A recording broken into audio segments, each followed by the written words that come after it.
இன்றைக்கி என்ன பண்ண போகிறோன்னா ப்ரெட் அல்வா தான். ப்ரெட் அல்வாவுக்கு தேவை ப்ரெட்டு எடுத்துக்கோங்க. இந்த ப்ரெட்டை அப்படியே மிக்சியில் போட்டு அரைக்கணும். ஃபஸ்ட்டு தூள் ஆக்கிக்கணும். சாப்ஸ் பண்ண போகிறோம். சாப்ஸ் பண்ணால் தான் ப்ரெட்டை அரைக்கிறதுக்கு நல்லாயிருக்கும். கட் பண்ணவே முடியல, அவ்வளோ டைட்டாக இருக்குது. ஐயோ, இது எப்படி சாப்பிட்றது?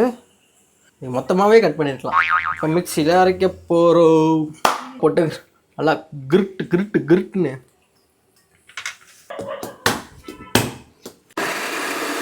இப்போ சர்க்கரை பாகு பண்ண போகிறோம். பாகு அது உப்பு. சாரி, எல்லாம் எனக்கு தெரியும். நான் வச்ச இடத்துல வச்சுருந்தா தெரியும். நீ பாட்டு எதையாவது இடத்துல வச்சு போடுற. நீங்க வச்சது இல்லை, கிச்சனை செட் பண்ணதே நான் தான். ஐயோ, ஆமா பின்ன. ஐயோ,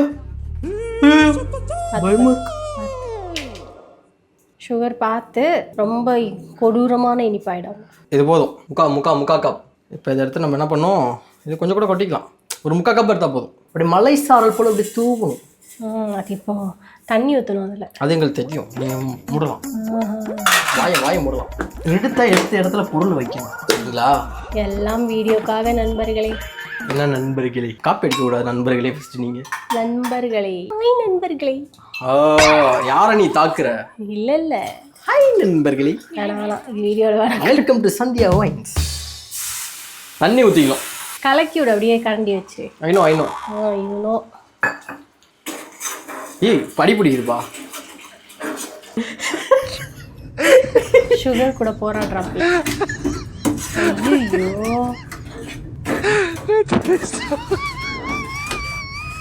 என்னது இது? ஒன்றுங்களா, வேற பாத்திரத்தை யூஸ் பண்ணுவோம். பாத்திரம் சரியில்லை கைஸ், வேற யூஸ் பண்ணுவோம். ஒரு கப் ஜீனி தான் வேஸ்ட்டாக போச்சு. ஒன்றும் பண்ண முடியாது. சமையல் பண்ணுறப்போ பல லாஸ்கள் இருக்க தான் செய்யும் கைஸ். திருப்பி அதே ஸ்டெப்பை ஃபாலோ பண்ணுங்க. முதல்ல தண்ணி ஊற வச்சுருவோம். தண்ணி கொதிக்கிட்டோம். அப்போ தான் வந்து கரெக்டாக இருக்கும் கைஸ். திருப்பி அதே கப் எடுத்துக்கோங்க. இந்த வாட்டி கரெக்டாக எதாவது எடுத்துருக்கேன், அதிகமாக எடுக்கலாம். இது பறந்துட்டும் பாருங்க. ஒரு 2-4 போட்டுக்கோங்க. பொடி பண்ணி போட்டால் இன்னமும் நல்லாயிருக்கும். அது ஸ்மெல்லு தான் நமக்கு தேவை. ஸ்மெல் வருதா? சீனி பத்தலையோ? அப்புறமா டேஸ்ட் பண்ணிக்கோ. இந்த மாதிரி கொஞ்சம் பாகு கன்சிஸ்டன்சிக்கு. பாகு எப்போ ஆகும்? கொஞ்சம் டைம் எடுக்கும். கிளறி விட்டுட்டே இருக்கும்.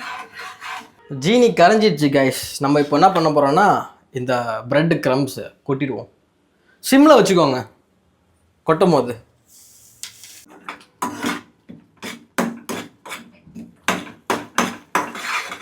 இந்த மாதிரி கொட்டி கலருங்க. தண்ணி எவாப்ரேட் ஆகிற வரையும் நல்லா கலந்துக்கிட்டிங்கன்னா உங்களுக்கு நல்ல கன்சிஸ்டன்சியில் கிடைக்கும்.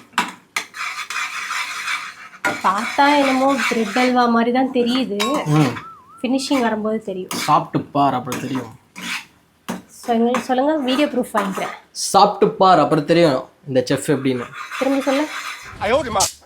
Bread halwa ready. இந்த கன்சிஸ்டன்சி வந்து கொஞ்சம் ஆற விட்டு சாப்பிடுங்க, அப்போ தான் கரெக்டாக நல்லாயிருக்கும். ஸோ ஃபைனலி பிரெட் அல்வா வந்துடுச்சு. சாப்பிட்டு எப்படி இருக்குன்னு டேஸ்ட் பண்ணிட்டு சொல்கிறேன்.